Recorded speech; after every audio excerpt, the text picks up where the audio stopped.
Slang Dictionary, Red Pill. What does red pill mean? Red pill refers to becoming enlightened to the truth about reality, especially a truth that is difficult to accept or exposes delusions. Online, red pill is especially used among anti-feminist, white supremacist groups and refer to waking up to the truth that women and liberal politics are oppressing men and white people. Welcome, ladies and gentlemen. This is All Minus One. I'm Bill. Please like, share, subscribe. Go check out my other links. They are all in the description. I have a subscribe star if you are so inclined to donate. And I have a live show every Wednesday night at 7 p.m. The Ends Justify the Memes. You can find us on a different YouTube channel or on DLive, The Ends Justify the Memes. So, why am I bringing up the red pill? Seems like everyone seems to know this. Well, because of that last sentence there. Everyone seems to know that this comes from the Matrix, right? That was a cultural moment in film and American history, if you would. And people started adopting this. Originally, it was often adopted by, say, the pickup community. And it started going into the manosphere, and it became a broader thing because this is what happens with slang, right? Lots of people use the terminology. But what is this whole thing about it being anti-feminist, white supremacist, and waking up to the truth that women and liberal politics are oppressing men and white people? Well, that may be sort of true, but where that really comes from is not the reality of the internet. It is articles like this. It says, neo-Nazi legosm,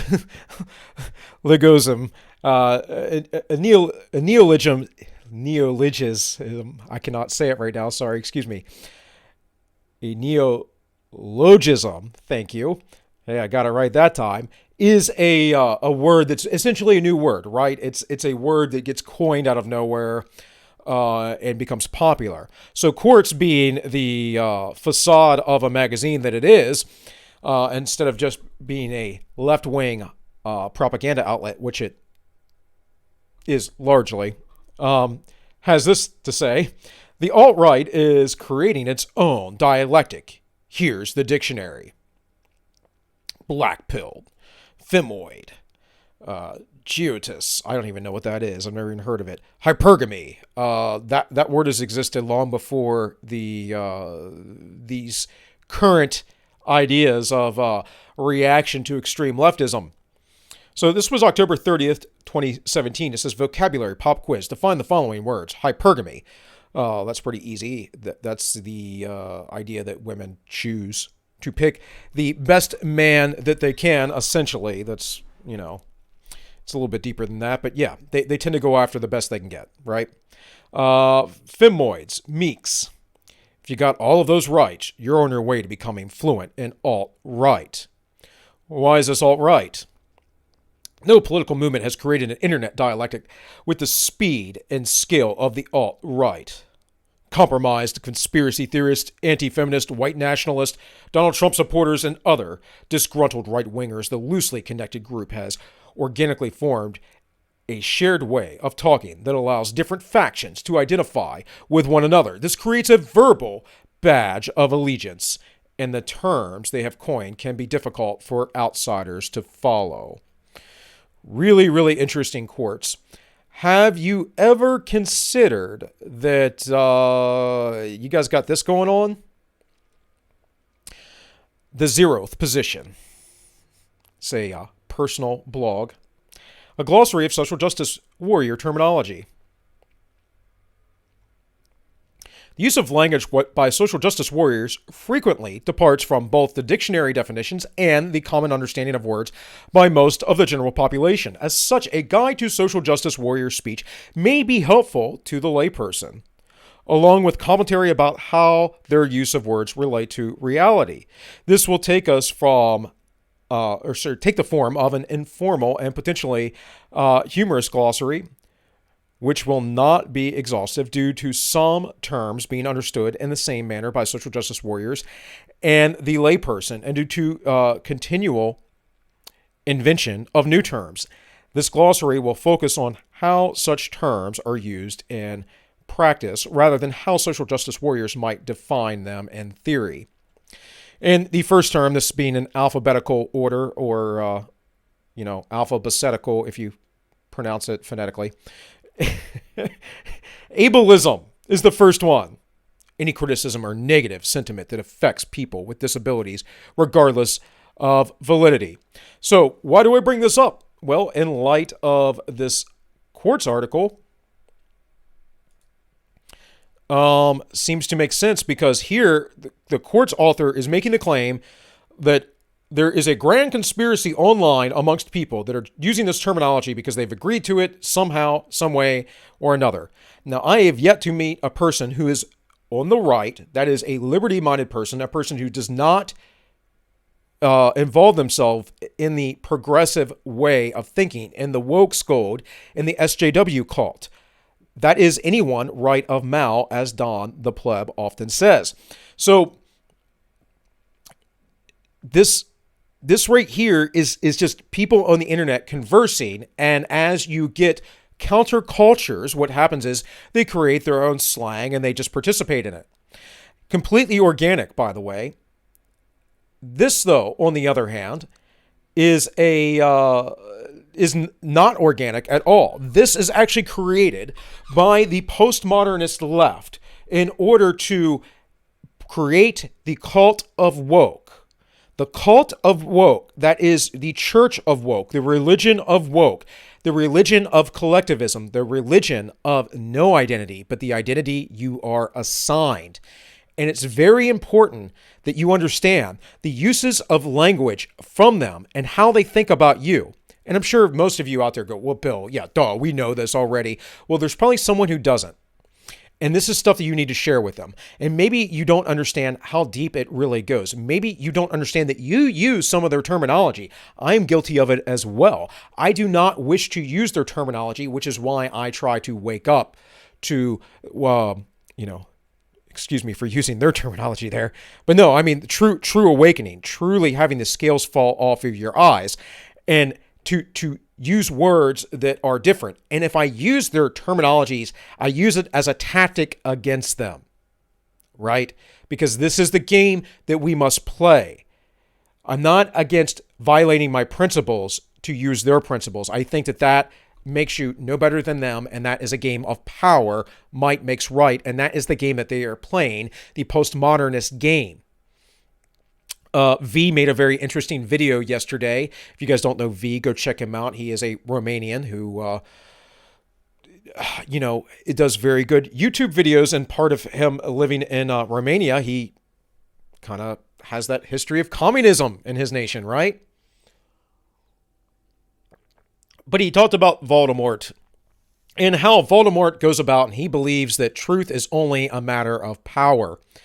And V goes through a little bit of logic and language, and how language is, we're not always necessarily truthful in language, but a lot of that is simply semantics, right? Or perspective, or understanding what the other person is trying to get across, or their experience in the moment, because anyone will tell you that an eyewitness does not necessarily have the correct understanding of a story, which is why you want multiple eyewitness accounts, and you want to try and piece the tale together from the multiple accounts. At the same time, right, he describes that truth is just truth. And that without language, we know when things are objectively true. When things happen, they happen regardless. We can get into semantics over if something is a hurricane or a tropical storm. Now, there are definitely categories for that, but again, those are human categories. So the postmodernists would say, well, there's really no difference because those categories just can be disassembled and blah, blah, blah, blah, blah. Now, I always go back to first principles and saying that by first principles, they're both storms. And we could say that we have categories of the severity of those storms, right? Of course, a tropical storm has a different a different satellite view than a hurricane. A hurricane's a very specific look, like we all know what that looks like in the modern age, in the industrialized world. So the grander point here I'm trying to make, and again, go watch V's video. I can't recall the name of it off the top of my head, but it's something like Voldemort believes that, truth only lies in power, and what's wrong with that, or something to that extent. But just go over and watch V. In any case, but the greater point is that the left uses language purposefully to encapsulate you and to define the truth, even though they are hypocritical and say that there is no objective truth. And a greater thing that you should look into is James Lindsay's New Discourses. He has a YouTube channel that you can watch, and all this is, big brain stuff to some degree, maybe quite boring. Maybe my content is too. I try and, bring my own personality into it. But this was a really good article that James wrote last year. And by the way, James Lindsay was on the Timcast IRL podcast. I don't think it was Friday. It might have been Friday. It was last Thursday or Friday, and it was quite good. Although I think Tim talked far more than he should have allowed James to talk more. But, if I had James Lindsay on my show, I might talk a little bit too much as well, as I just have that habit of doing so. But go check out this article. But here in this article, because it's rather lengthy, a little bit down, he talks about the cult of reprogramming. I'm going to read this, and then we're going to go back and look at some of those SJW articles, and I'm going to show you where this actually comes from and why it's actually scary, because you have to understand that it is institutionalized. And I know most of you, once again, who are regular audience members know this, but not everyone is a regular audience member. And one of the things that I'm trying to do with my content and my channel is build a catalog of information, a repository in which you can go to. I'm not saying it's the best or anything like that, but at least it's something and it's accessible, right? And there are a lot of folks that do this, and it's important. It's very important that we understand where this comes from, what we are fighting. And guys, I know there are a lot of creators that do this kind of content, but if they do it, they might not be a voice that you resonate with, where mine might be. Maybe you don't like me, maybe you don't resonate with me, that's fine, you'll find it somewhere else. But the more people that speak up and the more education that is out there, the more chances are that we can fight this off, and we can help grow generations and a stronger society, and we can take back portions, at least, of our society away from this evil mind virus. So let's read. The cult reprogramming. Once the mark is properly indoctrinated, the objective becomes to reprogram the mark to get them to think differently. The goal is no longer indoctrination on what is right think and wrong think. It is to make the mark's thinking be completely in line with the view of the world described by the cult. This will let the marks see the truth of the doctrine and themselves everywhere in the world, that being woke. And so a little bit before this, he's talking about right think and wrong think. This goes back to language as well. But the critical issue here is that if you want people to believe what you are telling them, you have to provide them with easy solutions for everything, and language does that. When the wokest belief system comes down to power always, and racism and oppression, they have an answer for everything. Sexism and oppression, again, answer for everything. And for them, they're not being sexist when they go against men. They're not being racist when they go against people of ethnic European descent. They're not being racist because they don't have power. Pretty simple. Most of you know this, but that's how they think. And then what they do is they go down these lines of thinking, and their language solidifies it, and they redefine things, like redefining a Nazi as a capitalist. The two have nothing to do with each other. Nazis are actually closer to Marxist than they are anything like capitalist. And I say it all the time. And at some point, someone's going to click me off and downvote my video because I keep saying it, but it's true. And I know it's true because I've read the materials. I've read the economics. I have read the history. I understand the thought process of the people at the time based on their writings. And what the woke like to do, and I think the same thing, the same point was brought up similarly, at least in V's video that I referenced a few minutes ago, was that in his country they quit. They said, well, we don't believe in evolution anymore because the Nazis believed in evolution, and evolution, anything the Nazis believed is bad, right? And the woke kind of do this a little bit. Hitler was a vegan, so if you're a vegan too, or vegetarian at least. In the case of the woke cult programming, there is an older and more formal name for that view of the world, which is having a critical consciousness. Having a critical consciousness occurs when one is able to see problematics in everything, where problematics are deviations and potential for deviations of the cult doctrine anywhere, any aspect of society. Notice the language. This includes in speech, writing, institutions, thoughts, people, systems, knowledge, history, and one's past and society itself. Speech, writing, institutions. Okay, we can take that out because should get more towards systems or history and knowledge. But speech, writing, thoughts. You think in your language. In fact, that's when you know you're starting to master a language, is when you're thinking in that language, right? And if you guys don't know, we die to our language.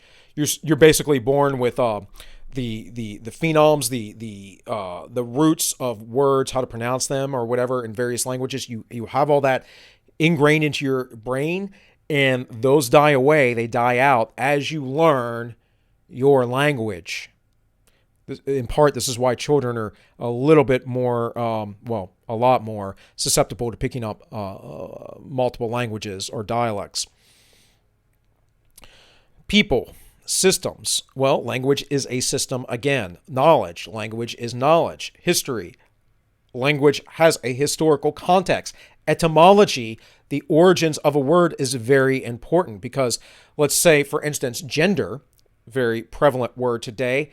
Gender has been changed. It was changed largely by John Money's effort from a language thing where we understood in language that defined our reality, that there are masculine and feminine things within non-sexualized objects. For instance, a scabbard in Latin is the word we get vagina from for a reason, right?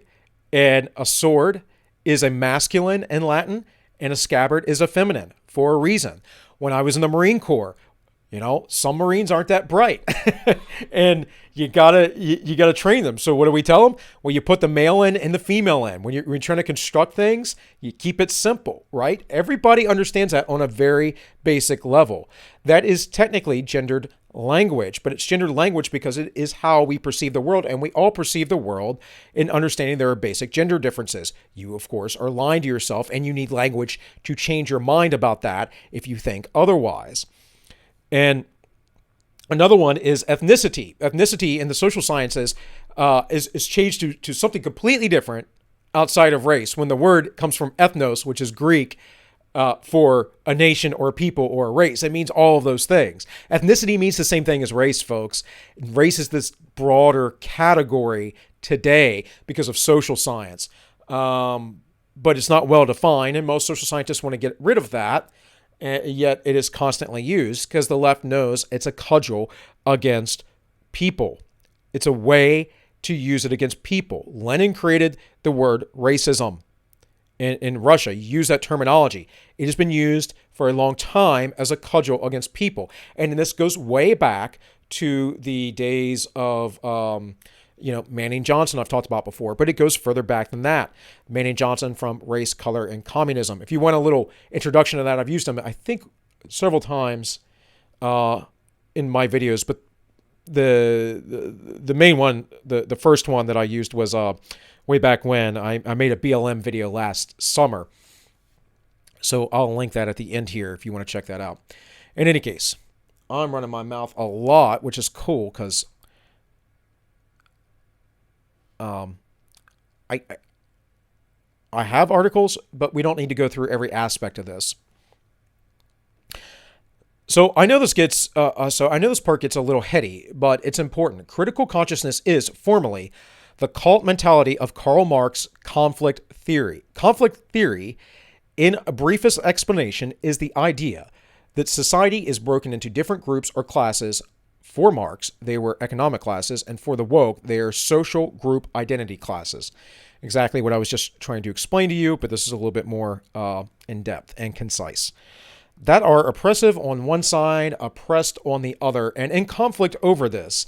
That is, conflict theory is the belief that different social groups in society are always in conflict with one another for power and dominance, and that rather than working together in complex, dynamical ways, they can be mutually beneficial.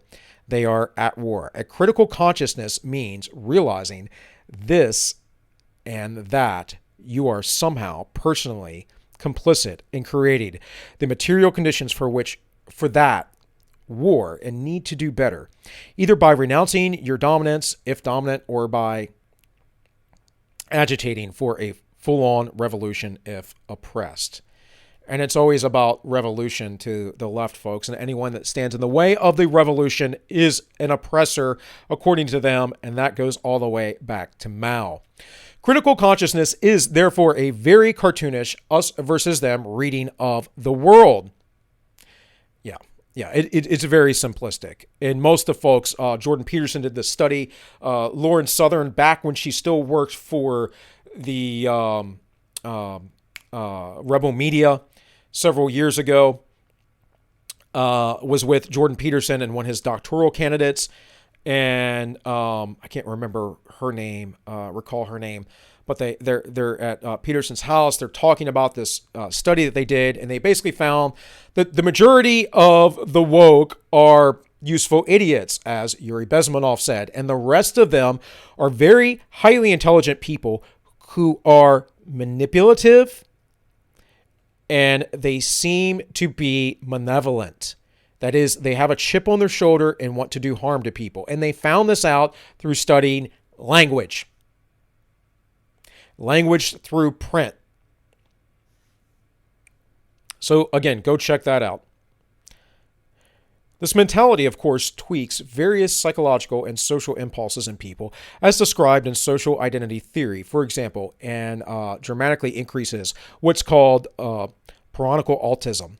This means strongly favoring the in-group, here the cult, and forgiving it for everything or every excess and abuse while becoming overtly hostile to the out-group, here everyone else in society and society itself, and reading everything it does in the worst light possible. This is obviously core to the present sociological dynamic. It also dramatically increases cult commitment, adding an overtly warlike tenure to the us against them mentality, which is critical. Cults like wokeness is us against them.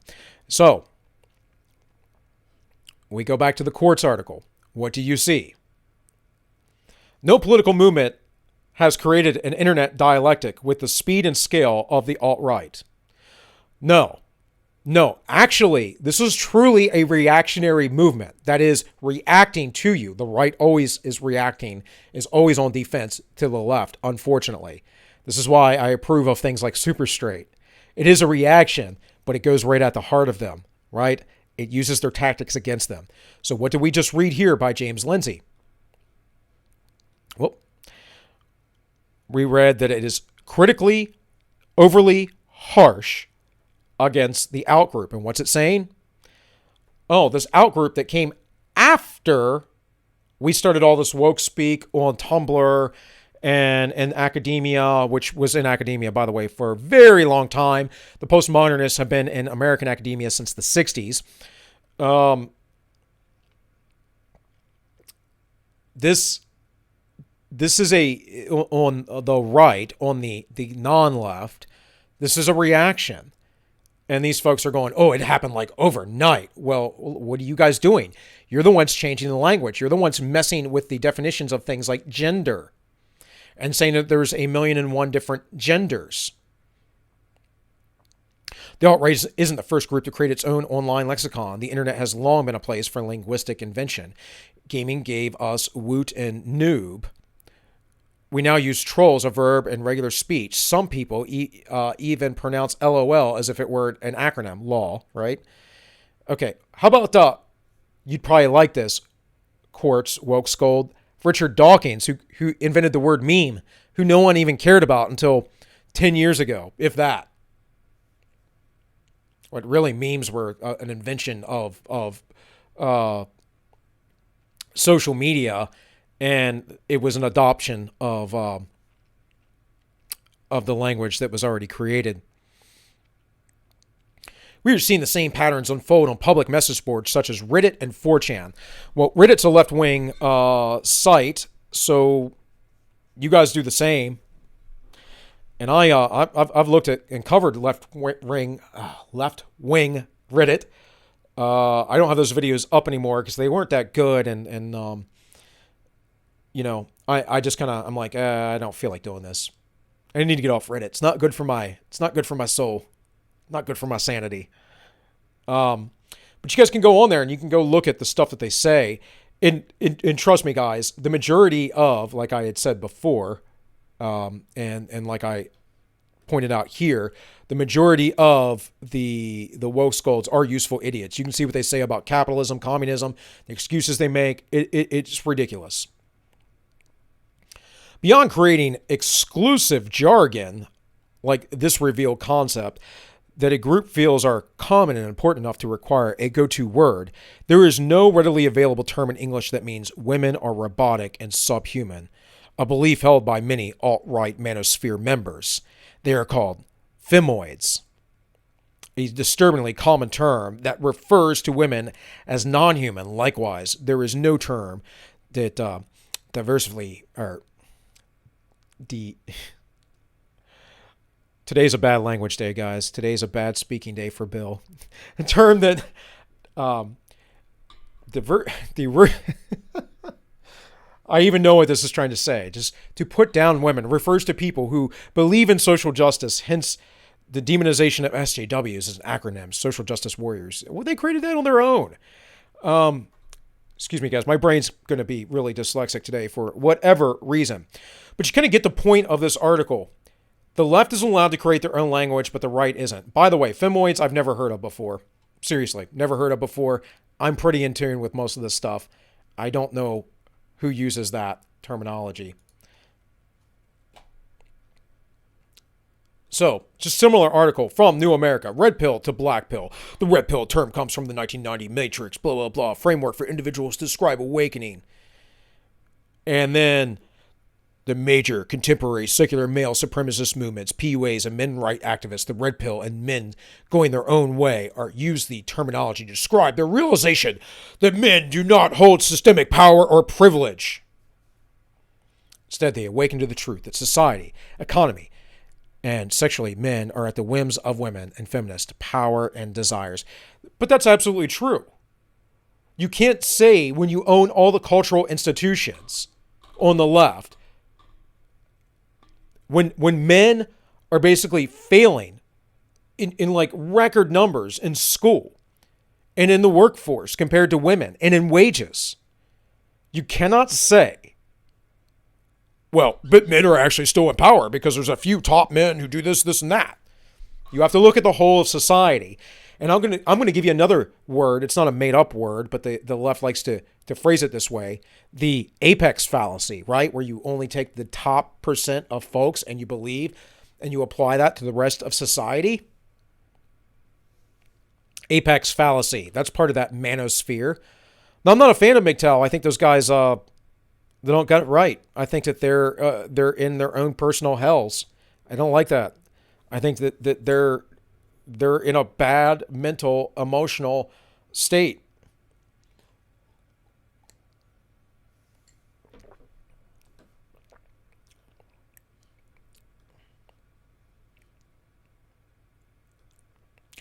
That word was derisively, by the way. It just came to me. Where are we at? You all saw it. There it is. See, I can say it now. That's dyslexia in action, folks. Derisively. Anyways, back to this. So then it goes on about, blue pillars, blah, blah, blah. Beginning around 2016, misogynist incel forums began to shift from a red pill to an increasingly black pill mentality. They were before that. But red pill in this context goes back to Cassie J and her movie. And by the way, guys, if you watch Cassie J's movie, The Red Pill, and you don't get upset about the plight of many of those men in that context, you don't have a heart. And if you're going to say that you can't agree with the men because men in the past had it all, that those men must suffer today because of something that happened decades ago, you're just an evil person. You don't punish future generations and current generations for the generations of the past. This is immoral, right? Plain and simple. And most of us know this. And Cassie J went through over a year of researching and doing this documentary movie. And she decided she wasn't a feminist anymore because she realized what feminism is really about. It's why it's gendered, folks. It's about female superiority.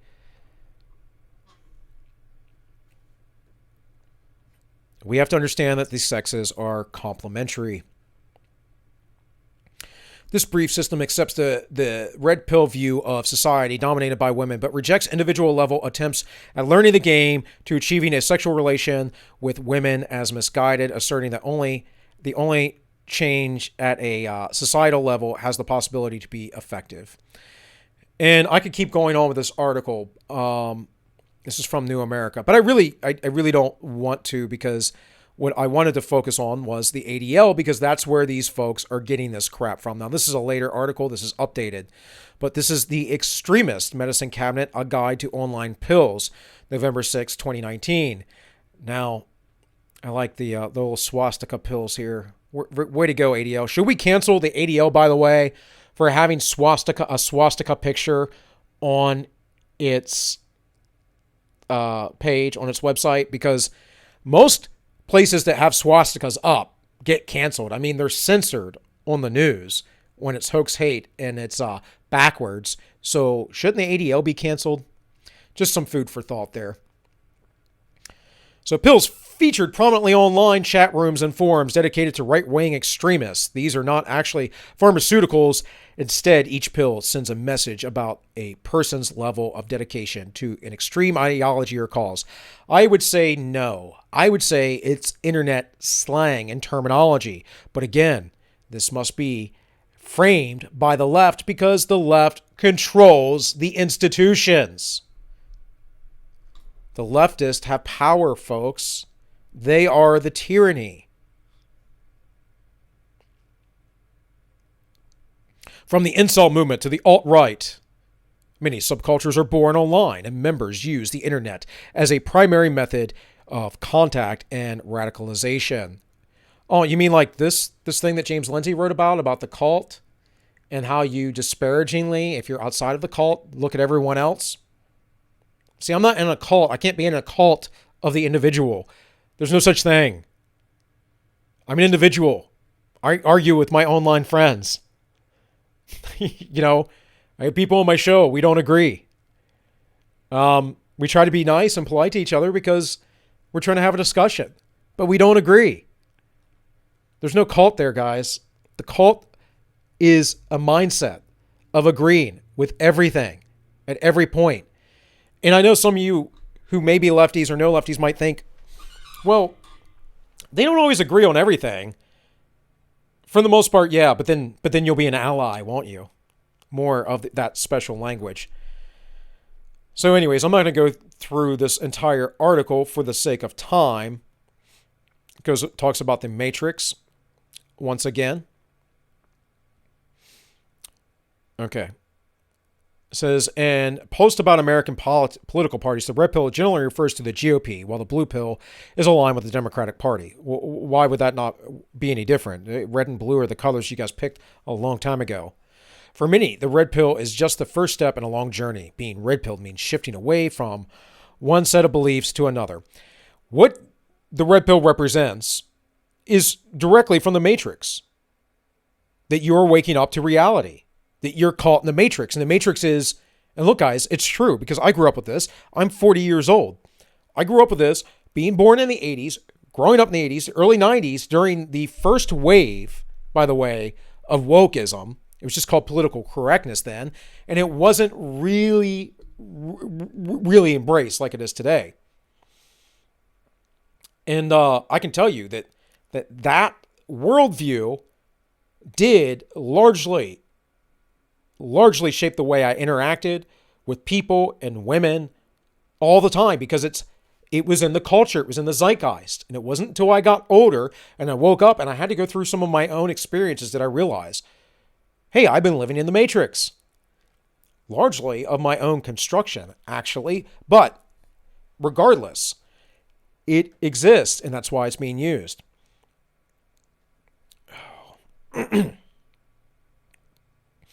So, yeah, it talks about Candace Owens, whatever else. MRA activists, incel circles. The red pill is specifically, and the red pill is extremely specific and serves as an introduction to a particularly dystopian and misogynistic worldview. And let me tell you real quick before I go on with this. I don't agree with the ADL's perception of MRAs. But as far as the incels, MRAs, and MGTOW, MRAs are a broader thing. I technically am an MRA. Men have rights. All human beings have rights, in my opinion, or should have rights. What's the big deal? Incels, I think, are men that could be more empowered, as much as I don't like the word empowered, but they could be more self-actualized, as much as I don't like that word either. They could go out and take charge and act like men, but they don't know how, because, again, the society has beat them down. Now, I know many of them are not very attractive men, and they have higher standards than they should. So, again, that's a problem with them. They need to look within the mirror, look inside, and say, screw this mindset. It's weakness on their part. As far as the MGTOW guys, same thing. I was almost in that camp. I was never a MGTOW guy, but I mean, man, for years I believed, I'm just going to have a series of girlfriends. I guess I'm never going to work it out. I'm just going to either, be dating multiple women at once or have one girlfriend for, 9 months or so and then move on. And that's going to be my life for the rest of my life. I thought when I was 45, I was going to retire and my daughter would be old enough and I just take my retirement and I go to Brazil and go do BJJ or something and go live, in cheaper countries on my, retirement, or go to Thailand and do some Muay Thai and whatever, go travel the world and do martial arts and do the stuff I like to do. That's where I was at, man. That is a self-defeating mindset. That's the problem with these folks. The end. I don't have any problem with them other than that. So this can be explained by the 80-20 rule, which says 80% of women desire just 20% of the men. That's not quite true either, but that goes back to the idea of hypergamy, which it talks about. So here it says the black pill. For those of on the extreme right, the black pill represents nihilism, or a realization that the system has gone too far to change. Well, I'm sure at some point someone, if I ever get enough viewership or traction, someone will say that I'm an alt-right extremist. But I reject the black pill because I reject nihilism. I am a Christian. So anyways, it goes through all this. It goes down here to the rape pill. This is the ADL, by the way. Like, I don't know what dark circles of the internet they are on, but I haven't really seen this. But if I did see this, I would assume it's a joke. The rape pill is a term used within a subset of incel communities whose members identify as, I'm not even going to say that. Who knows what YouTube will block. They believe all sexual interactions between men and women is or should be coercive. Okay. The siege pill. I think the ADL is making this up. Like this, like what 4chan or 8chan page did they go to find this? This is the most extreme pill. Excuse me, guys. Not only am I not going to be able to talk today, but my voice is going to give out. This is the most extreme pill and represents the divergence between mainstream and far right, the faction that tries to bring about change within the established political system, and the radical revolutionary vanguard. This pill takes its name from the neo-Nazi James Mason newsletter. I never even heard of this guy until I read this. And I did pre-read this article, by the way, guys, which I don't always do. Never heard of this. So they're going how far? And they're trying to compare average internet slang of people who are not on the left to some supposed neo-Nazi I've never heard of. That's the comparison here, right? Just like James Lindsay has over here in his article, the most extreme, unforgiving stances. And again, this is the ADL, a very influential organization. You all know about them. I'm not going to say anything else about them. The blue pill is a counterpart. And the blue pill means remaining blissful, ignorant about how the world works, generally. The purple pill is the incel version of centrism. Okay. The pink pill is, I believe, the female incels, which is just absurd. Then the white pill is an optimistic worldview in the face of adversity. Yeah, we all know this. And it talks about Nick Fuentes as if he's the most evil person ever as well. Nick is a little extreme for my taste, but hey, I mean, he is who he is, right? People speak, man. Then the bread pill has different meanings to different subcultures. Among the extreme right, it refers to embracing traditional Christian values of gender roles and family. Again, never really heard of that myself. I like to think I'm pretty internet savvy, but I am practically a boomer, so who knows? On the extreme left, the bread pill refers to the 1892 book, The Conquest of Bread by Russian anarcho-communist Peter Kropotkin. And that makes more sense to me because BreadTube, as we all know, are the far left YouTubers. The iron pill, again, never heard of. Green pill, that's environmentalism. The dog pill. So ADL is just, man, they're just trying to pick up stuff. Then the JB, the jailbait pill, again, never heard of this and refers to pedophilia. Like, what corners of the mainstream internet are you talking about? If anyone says that they are red pilled, according to the ADL, they are part of the alt-right. Do you see how this framing works? And then they go down and then they go to these rather weird, obscure cases that no one is talking about. And by the way, I say cancel the ADL because they have swastikas on their page. Anyways, let's go back to this glossary of terms. Again, guys, I think I just Googled like progressive or SJW terms or something like that. This is a glossary of social justice warrior terminology. So, able-splaining, that's condesplaining by an able-bodied person to a disabled person. Now, I have heard these terms. Not only have I heard these terms, I've heard these terms said by politicians. Not only have I heard these terms said by politicians, I've heard these terms said by politicians while they are in session from all over the Western world. That's mansplaining. Ageism. Any criticism or negative sentiment that affects young or old people. And to my point here, politicians are saying this. These ADL terms, I don't even know half of. Agender, a person who identifies with no gender. I've heard of that too. Anti-Semitism. Appropriation.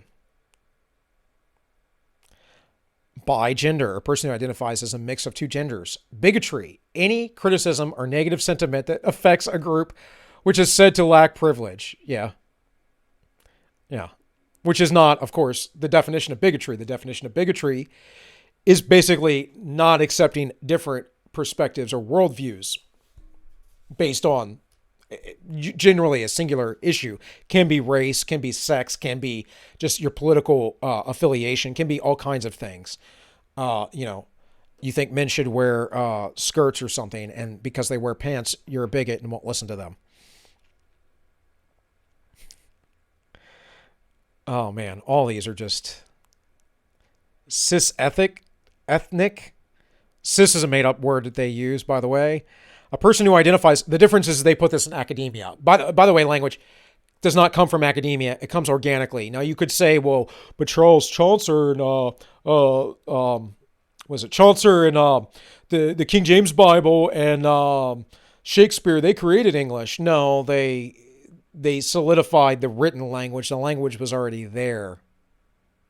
Now, there are some words that Shakespeare probably created. We don't use most of them.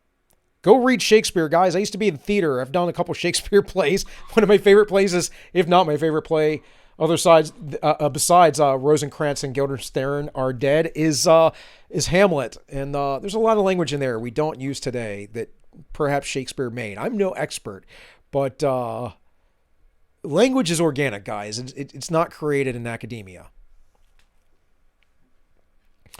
Anyways, we can go down and down and down the line. Here I have just another article. This is, again, like a personal blog. This is ultimak.com and leftspeak. And assault weapon, firearm, bipartisan, leftist, progressive, socialist, Marxist, etc. Example, Republicans regularly work with Democrats on bipartisan legislation. Border security, racism, budget cut, a massive government spending increase that could have been even larger if not for the divisiveness in our society. Capitalism, see greed, challenge socialism, change, socialism. Example, I am the candidate of change. So obviously this is a not very serious site, but also, I often say all the time, this is code language that the left use. One last thing is this article from Vulture, which is how the Matrix red pill became the internet's delusional drug of choice. And this goes down a rabbit hole of all that alt-right stuff as well as other stuff and what it's supposed to mean and da-da-da-da-da. It's more of a...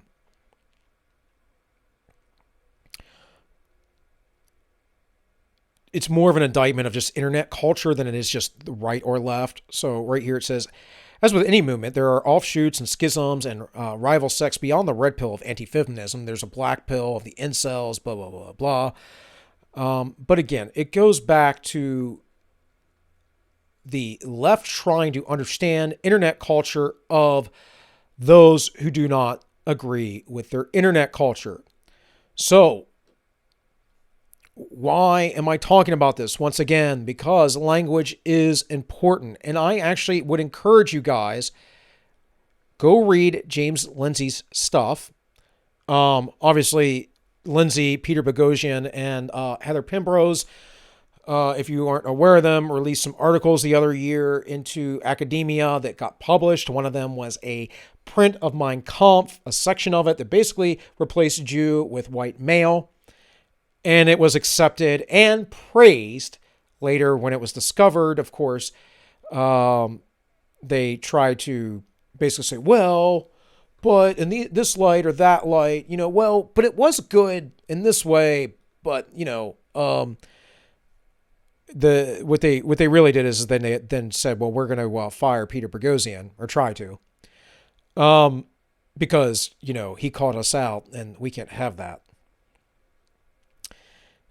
It only goes one way, guys. It only goes one way. But go look that up. Go look up all these different terms that the left has. Like, how much terminology do we have on the right? And how natural is it? We don't make it up. We don't push it in academia. We just talk. We talk on the internet. We say red pill. We say white pill, clear pill, black pill, all that stuff. Because it's shorthand for, I'm feeling a little nihilistic. It's slang. It's also something that, we say normies, people who aren't within the internet culture. The left has all of its own language as well. And this also speaks to us having the need, as we come up together, of parallel societies. Because we literally are living in these parallel type societies.